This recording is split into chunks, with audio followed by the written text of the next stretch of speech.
2025 में चुने गए विधायकों का 3 साल 7 महीने का ही होगा कार्यकाल। नहीं उठा पाएंगे 5 साल के कार्यकाल का लाभ। नमस्कार, आप देख रहे हैं कैपिटल टीवी बिहार का स्पेशल शो चुनावी चौसर और मैं आत्मजा आपके साथ। देखिए, देश में एक बार फिर से वन नेशन वन इलेक्शन की चर्चा काफी जोरों पर है। मोदी कैबिनेट ने वन नेशन वन इलेक्शन के प्रस्ताव को अब मंजूरी दे दी है।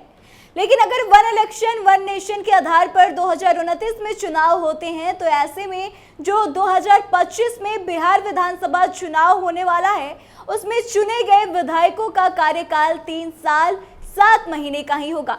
यानी कि बिहार के विधायक अब 5 साल नहीं बल्कि 3 साल 7 महीने ही अपने कार्यकाल का लाभ उठा पाएंगे।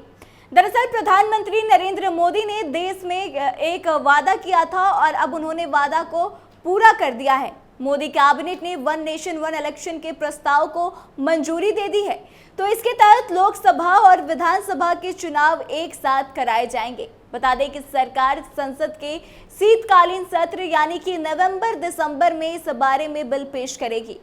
पूर्व राष्ट्रपति रामनाथ कोविंद के नेतृत्व वाली कमेटी ने इस पर मार्च में अपनी रिपोर्ट सौंपी थी।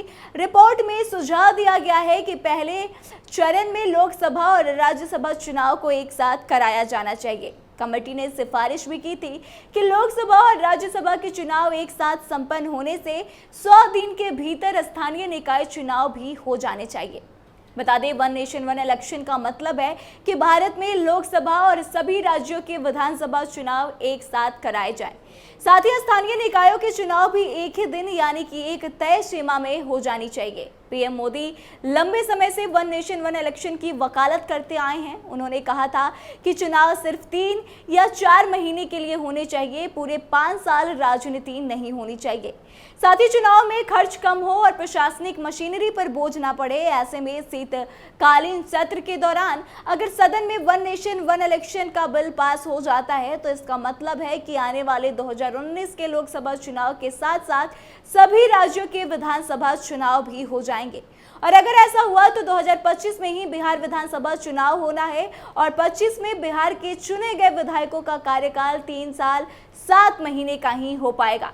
यानी कि जितने भी विधायक या मंत्री या मुख्यमंत्री जो होंगे वह अपने पद का लाभ 3 साल 7 महीने तक ही ले पाएंगे, ना कि 5 साल। तो देखिए कि इस पर विपक्ष की तरफ से या दूसरी पार्टियों की तरफ से और क्या कुछ कहा जाता है, क्योंकि जाहिर सी बात है कि वो नहीं चाहेंगे कि उनके कार्यकाल को घटा दिया जाए। तो देखिए आगे क्या कुछ फैसला होता है, लेकिन इस पे आपकी क्या राय है, आप अपनी प्रतिक्रिया जरूर दें, वीडियो को शेयर करें और आगे की तमाम अपडेट्स के लिए देखते रहे कैपिटल टीवी बिहार। धन्यवाद।